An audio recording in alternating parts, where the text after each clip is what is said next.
Welcome to Deayan Academy's first video on Chapter 1 of ICSE Physics, which is force. In this video, we'll be talking about a more practical approach for exams in the first part of the chapter, which is called torque and equilibria. Before you start this, make sure you check out the conceptual video, which is present on PhysiFacts channel, and links are going to be given in the description as well as in the video. This particular video has been separated into 5 parts. We're going to start off by going through what the torque is, the units of torques, and the different units that are used in the numericals. Then we'll talk about the derivation of the couple, and then we will also talk about what we mean by equilibrium, along with the principle of moments. Finally, we will end by solving a number of numericals. We will do 6 examples in this particular video. The timestamps have been given, and if you know any part of the section, you can go ahead to whatever timestamp you require. So part 1, we have torque. The symbol for torque is tau. This is the Greek letter tau, it's pronounced T-A-U. But another valid symbol is just the letter T.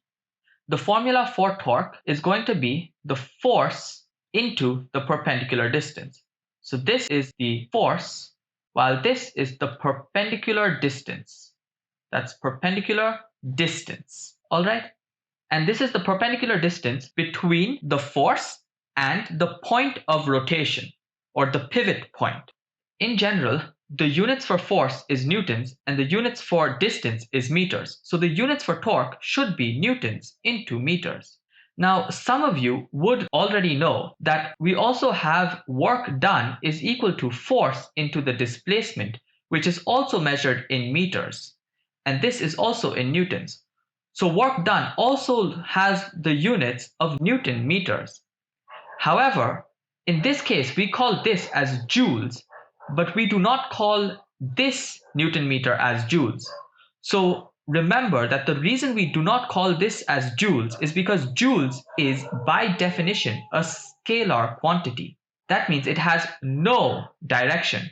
The work done or energy in a system is a scalar quantity without any direction, whereas torque is a vector quantity, and that's why we cannot state that Newton meters is joules in this case, and instead we have to use the units of Newton meters.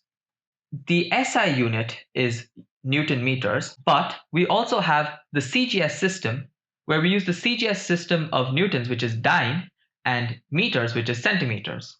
We also have the gravitational units, where we can talk about kgf into meters and gram force into meters. So this is the equivalent in the gravitational unit, which you've studied in 9th standard. So we have to look at the relationship between these different units as well. So remember that 1 Newton meter is going to be equal to 10 to the power 5 Deayan, and 1 meter is the same as 10 to the power 2 centimeters. So you get a total of 10 to the power 7 Deayan centimeters. Similarly, we know that 1 kgf is equal to 9.8 newtons, all right, because it is simply force. Newtons is the measure of force. We know that kg is mass, and to get force from mass from Newton's second law of motion, F is equal to ma. So we need the acceleration, and that we use the acceleration due to gravity, which is 9.8 meter per second square. That's why 1 kgf is equal to 9.8 newtons. And therefore, in the same line of reasoning, 1 kgf meters is equal to 9.8 newton meters. And in the exact same line of reasoning, we can state that 1 gram force centimeter is equal to 980 Deayan centimeters. Hopefully that was good enough to remember all of these relationships. Now let's move on to the second part of this chapter, which is a couple. The first thing that we have to do is have the derivation for what is a moment of a couple. So let's begin the derivation of a couple. Imagine you have this particular scale, rule, beam, whatever you wish to call it, which has a pivot at point O. The two ends are going to be labeled end A and end B. Now, for a couple to exist, there has to be a force at each end. Remember that the forces don't have to be at each end per se. They could be anywhere, but the forces have to be equal in magnitude and opposite in direction. That is what forms a couple, and we know that that is necessary for it not to move, which has been seen in the conceptual video over on PhysiFacts. So here, if we actually take a look, this could be F, this has to also be F, but in the negative direction, but we are not worried about the direction in this particular case, because both of them are going to add to a clockwise torque. This F doesn't have to be present here, it could be at the end as well, and that's where we will draw it for now. So we will have F present over here. Now let's take a look at what the value of the torque is. Remember, this is the torque is the same thing as moment of a force, but in this case we have two forces, so we are going to be considering it as moment of a couple. So that's the total torque about point O due to these two forces. So torque is force into perpendicular distance. So we're going to have force into this distance, which is OA, and this distance is OB. So force into OA plus, what is this torque going to be equal to? This torque is force into OB.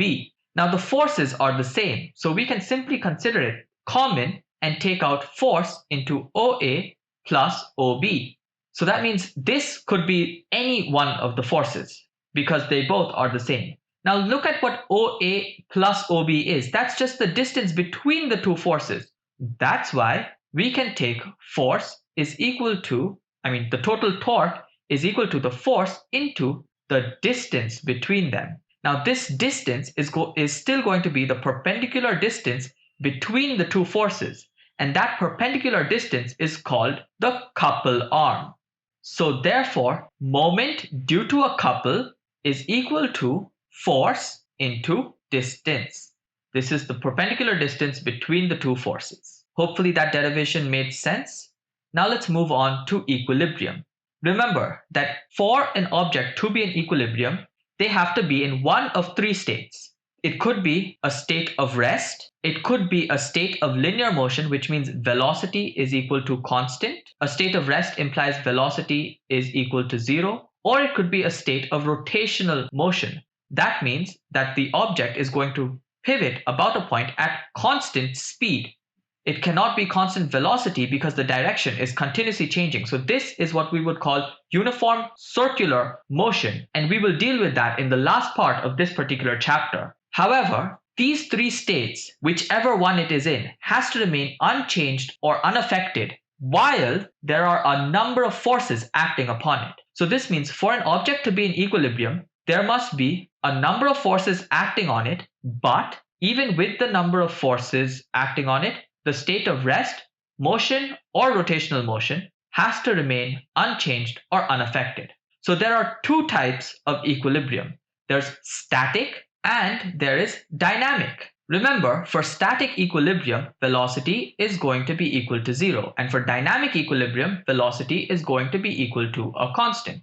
Or else the rotational motion, it's going to be moving at constant speed. So those are the two types of equilibrium. However, the conditions necessary for the object to remain at rest or remain in a state of linear motion or rotational motion when a number of forces is acting on it is the resultant of all the forces has to be equal to 0, and the algebraic sum of all the moments has to be equal to 0 as well. Now, why we say resultant of forces while we say algebraic sum of moments is also very interesting. We say resultant of forces because forces are vectors and they have to be added using the vector law. So they're generally added by finding out their components and then added. This is outside your scope of syllabus because you are going to be doing everything in a single dimension only, which means you are going to find forces to always be acting directly opposite to each other. So you can simply add or subtract forces as you need.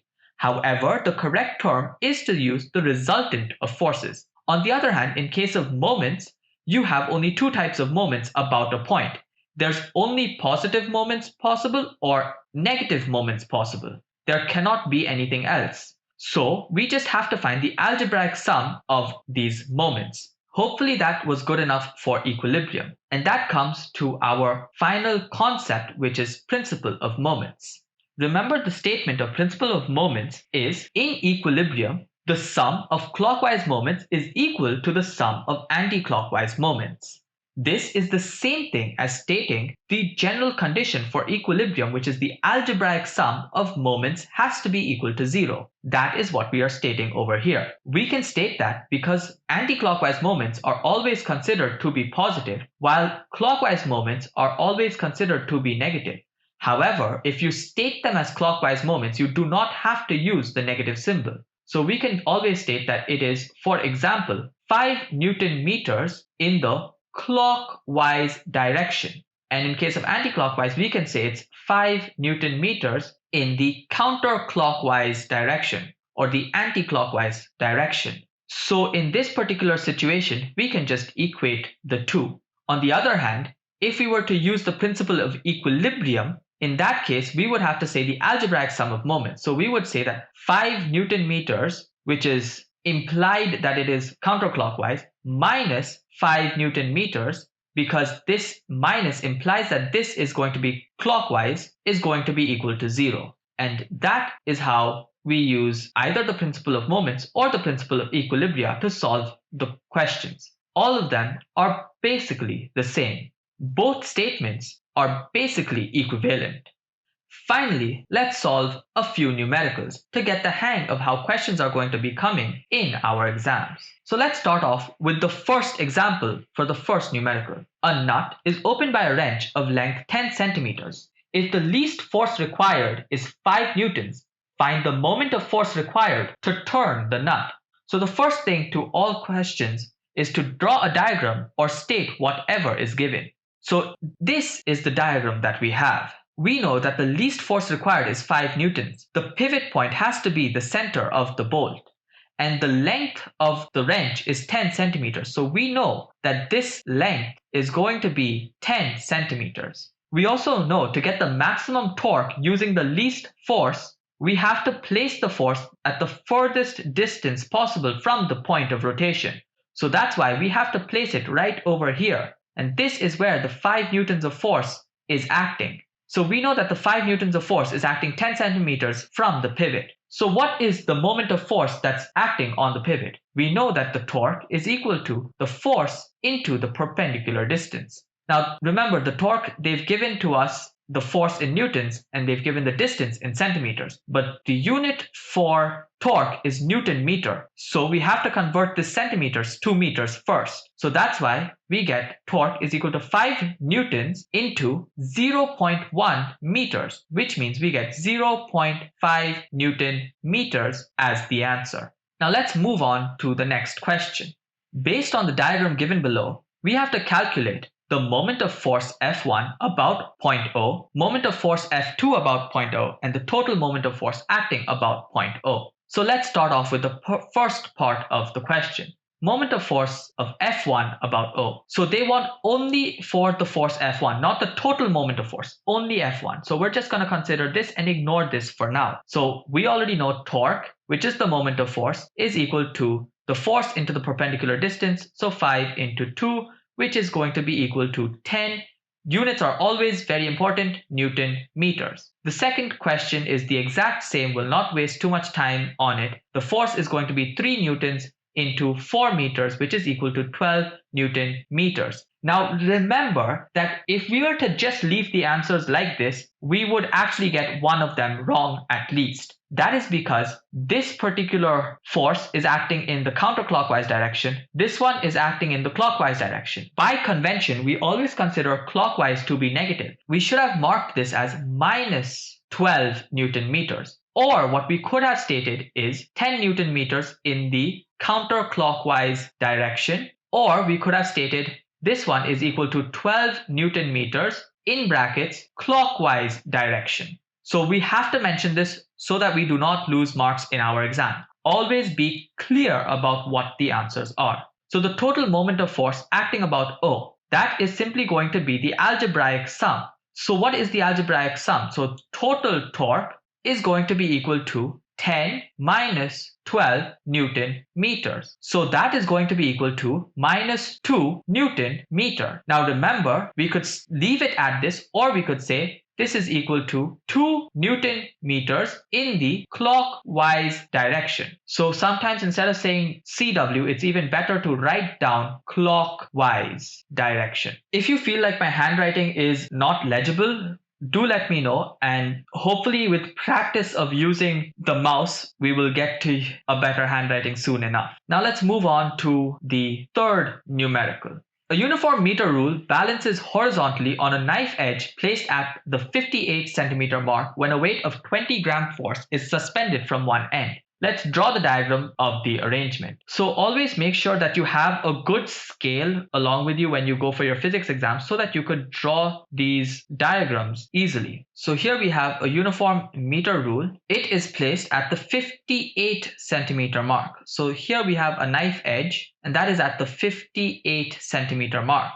All right, and it balances horizontally when a weight of 20 GF is suspended from one end. So obviously, since this is a uniform meter rule, it means that it has its center of mass present at the 50 centimeter mark. So in order for this to balance, the 20 gram force has to be suspended from the opposite side because the ruler has some weight and is going to add towards a counterclockwise torque. So to balance this, we need a clockwise torque, and the only way we can do that is by adding a weight on this particular side. So here we're going to have the weight, we can draw the weight and say 20 GF, which is gram force. So now we have to find out the weight of the rule. Simply by using the principle of moments, we can say that the total clockwise torques has to be equal to the total counterclockwise torques or moments. So in this particular case, let's look at all of the clockwise torques. From the 58 centimeters, this is obviously going to be placed at 100 centimeters. So we have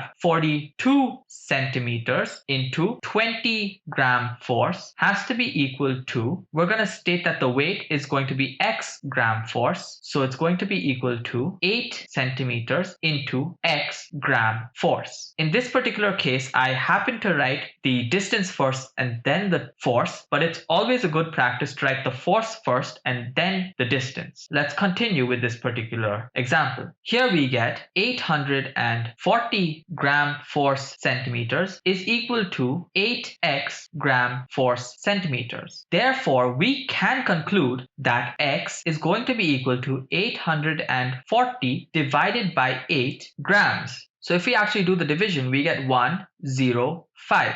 Therefore, we can conclude that the weight of the scale is equal to 105 grams. And that is the answer. Remember that when you're answering these, it's always better to state, let weight of rule be x gram force. So writing those statements helps you fix up all of the mistakes so that you know that the x that we found was actually gram force and not just grams, because we are finding weight and not mass. Hopefully you don't make mistakes like this in your exams. These are the common places where good students end up losing out just 1 or 2 marks, missing that beautiful centum in their boards. Let's move on to question number 4. A uniform meter rule of weight 10 gram force is pivoted at its 10 centimeter mark. What moment depresses the rule, and what is the minimum force required to make the ruler horizontal? As usual, let's start off by drawing the diagram. So we know that there is a uniform meter rule that's right here, and the weight of the rule is 10 gram force. It is pivoted at its 10 centimeter mark. So we can draw the knife edge at the 10 centimeter mark. Now, what is the minimum force required to make the ruler horizontal? So the first thing is what moment depresses the rule. So that's simply going to be this distance. Of course, uniform meter rule, so this is at 50 centimeters. So we know that the torque depressing the rule, or the moment depressing the rule, is going to be the force into the perpendicular distance. So that is going to be equal to 10 gram force into 40 centimeters, which is 50 minus 10. That's the distance between them. So that's going to be 400 gram force centimeters. However, what is the minimum force required to make the ruler horizontal? So most people would start thinking about what force would be required on this side to make the ruler horizontal. However, remember that they're asking just for the minimum force required, and that means that we don't necessarily have to add weight. They're not asking what weight is required. We are applying a force. we don't have to apply a force in the downward direction. That's why we can actually apply the force in the upward direction on this end. That way we get a much longer distance for r, and therefore we would get a much lesser value for the force. And that's why we have to use an upward force. And remember, to get the minimum force, we have to give the maximum distance. So it's always going to be at the 100 centimeter mark. So let's calculate what the minimum force required should be. It has to counteract this 400 gram force centimeters of moment in the clockwise direction. So we're going to get x gram force of force times the distance, which is 90 centimeters, is going to be equal to 400 gram force centimeters. Therefore, x gram force is going to simply be equal to 400 divided by 90, which should be equal to 4.444, repeating. So that is your answer. Make sure that you mention that that is gram forces which are required. In these situations, you could leave it at gram force. You do not necessarily have to convert it to SI units of newtons, but if you do have the time, make sure that you try changing it to SI units. But in this particular scenario, for this chapter, gram force is a valid unit. Let's move on to the second last question, which is our fifth question, the largest question that we have. A uniform meter rule of mass 100 grams is balanced on a fulcrum at the 40 centimeter mark by suspending an unknown mass m at the 20 centimeter mark. So let's first draw the diagram. We have a uniform meter rule. The weight is 100 grams. So it's going to act right at the center. It's going to be 100 grams. This is at the 50 centimeter mark. The fulcrum is at mark 40 centimeters. So right here we have the knife edge. This is our fulcrum, and that is at the 40 centimeter mark. By suspending an unknown mass m at the 20 centimeter mark. All right, so at the 20 centimeter mark, we have an unknown mass m. So this is going to be m gram forces. All right, that's the weight. So now we have to figure out what the value of m is. So it balances when the situation is like this. This is at 20 centimeters. So it's very simple to figure it out, because we know that using the principle of moments, we know that the total clockwise torque has to be equal to the total counterclockwise torque. So let's first find out what the clockwise torques are. The clockwise torques is the force, which is 100 gram forces into the perpendicular distance, which is just 10 centimeters, which is 50 minus 40. So that is 1000 gram force centimeters. Now this is going to be equal to the counterclockwise torques. So we can actually say that what we can do is rub this out, state, and then state torque clockwise, and then we say torque counterclockwise is going to be equal to mgf into 20 centimeters. That is 40 minus 20. That's how we get the distance. It's not 0 to 20. It's from the fulcrum, 40 minus 20. That's why we're getting 20 centimeters. So that is going to be a total of 20 mgf centimeters. And these two are equal. Therefore, by equating them, we can state that m is simply going to be 1000 divided by 20 grams, which implies m is equal to 50 grams. That is part 1. So we can state that it is equal to 50 grams. Now let's start off with part 2. To which side will the rule tilt if m is moved to the 10 centimeter mark? That means that this m is now going to be placed at the 10 centimeter mark. So how would we do that? First off, we know that the distance over here has increased. So therefore, the total counterclockwise torque has increased. And since the clockwise torque hasn't changed, we know that it's going to shift. It's going to tilt towards the side of m. So the answer is towards m. Or you could also state it would rotate counterclockwise. Now they're asking what is the new resultant moment.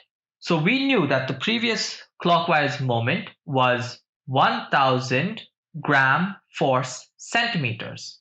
We also know that the torque counterclockwise, which is the new one, is going to be equal to 30 centimeters into 50 gram forces, which is 1,500 gram force centimeters.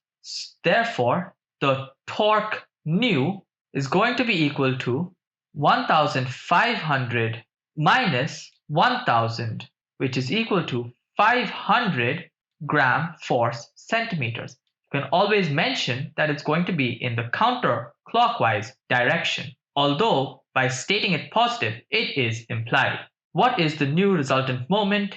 That is 500 gram force centimeters counterclockwise. Now, how can it be balanced with another mass of 50 grams? So how can it be balanced with another mass of 50 grams? So obviously, since it's already turning in the counterclockwise direction, we have to add something that will make it turn in the clockwise direction. So therefore, we know that we have to add the weight to the right-hand side of the fulcrum. So let's just assume an arbitrary distance of x centimeters and then state that, okay, this is going to be 50 gram forces. So now we know that for it to be balanced, it's going to be in equilibrium. We can apply the principle of moments and therefore state that the total clockwise moments has to be equal to the total counterclockwise moments. We already had calculated that the total counterclockwise moments was 1,500 gram force centimeters, and we know that this is going to be equal to the total clockwise moments. And now the clockwise moments was already 1,000 gram force centimeters, plus we're going to add a new weight of 50 at a distance of x. So it's going to be 50x gram force centimeters. So when we actually do the subtraction and just solve for x, we find out that x is going to be equal to 1,500 minus 1,000 divided by 50. Hopefully you guys got that. I skipped one intermediate step. So that's going to be equal to 500 divided by 50 centimeters, which means x is equal to 10 centimeters. By placing the weight at the 50 centimeter mark. It is the 50 centimeter mark because 40 centimeters is the fulcrum, x is only 10 centimeters, so 40 plus 10 is 50. And that is the answer to this question. With that, let's move on to the final last question. A uniform meter rule of length L meters and weight W1 kgf has a weight of W2 kgf attached to its 20 centimeter mark. The rule is supported at both its ends. In equilibrium, find the reactions of R1 and R2 at the ends. So this is present at the 20 centimeter mark. We know that the total length is 100 centimeters. That is the two things that we know about this particular statement. Now let's go ahead and find out what the reactions R1 and R2 are. At equilibrium, let's just find out all of the moments about this particular point. At equilibrium, the clockwise moment is going to be equal to the anti-clockwise moment. So let's find out what all the clockwise moments are. The clockwise moments right now is W2 into 20, but 20 is going to be 0.2 meters because this is in kgf. Because this is in kgf, we have to use kgf meters and not centimeters. If it was in gram forces, we could have used gram force centimeters and used 20. But since they've given W1 and W2 in kgf, we have to use meters. So this is going to be W2 into 0.2 meters, which is 0.2 W2 kgf meters. Plus, there's another clockwise moment, which is going to be at the 50 centimeter mark. So that is going to be equal to 0.5 W1 kgf meters. And that is going to be equal to the counterclockwise moments. Now R1 doesn't have any moment because the perpendicular distance is 0 from the point of fulcrum. So we're going to have to consider R2's moment. And R2's moment is currently what is balancing the moments of W2 and W1. So R2 is going to simply be the reaction force into 100 centimeters, which simply means R2. And now that by itself is the answer to one part of the question. So R2 is simply equal to 0.2 W2 plus 0.5 W1. Using the same principle, we can solve for R1 by finding out the total moments about this pivot point where R2 is acting. So let's solve that.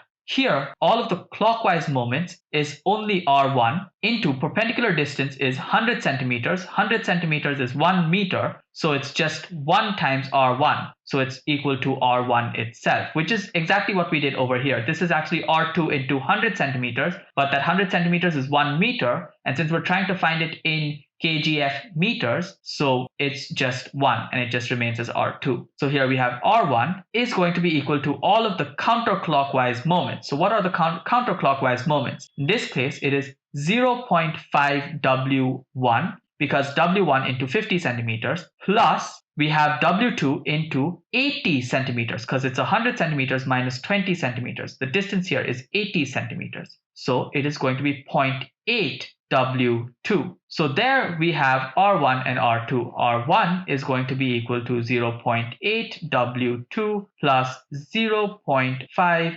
w1. A good verification of whether this is right or wrong is by simply adding the two. We know that in equilibrium, the total forces have to be equal to 0. The resultant of all forces have to be 0. So the forces present over here is W1, W2, R1, and R2. W1 and W2 act in the downward direction while R1 and R2 act in the upward direction. Therefore, we can state that W1 plus W2 should be equal to R1 plus R2. And here we can clearly state that 0.2 plus 0.8 is W2 and 0.5 plus 0.5 is W1. So if we were to do R1 plus R2, we would get W2 plus W1, hence verifying this statement, making sure that our calculations is actually correct. With that, we are ending the numericals. If you would like more examples, let us know in the comments and we will definitely do another video on just numericals, maybe complete all of the sums that are present in the textbook and go through other types of questions if we can find any as well. So until then, remember to check out all of the conceptual videos on PhysiFacts and all of the numerical videos and the derivations and the units over on Deayan Academy to get an whole understanding of this chapter and all of the following chapters so that you can score a centum in your boards. That's what the aim is from this course. We'll try to finish the course as soon as possible. We'll be uploading videos every 2 to 3 days at most till we finish the entire syllabus. If you have any doubts at the end of the chapter, we will have an entire video dedicated to doubts present both on the PhysiFacts video as well as the Deayan Academy video. So be sure to go through all of these, comment your doubts, ask your questions as soon as possible so that we can incorporate them in the videos during this particular course. Hopefully that was a good session and you learned something and now you can solve any questions that may come with regards to torque and equilibria. Thank you for watching, stay tuned and all the best for your exams.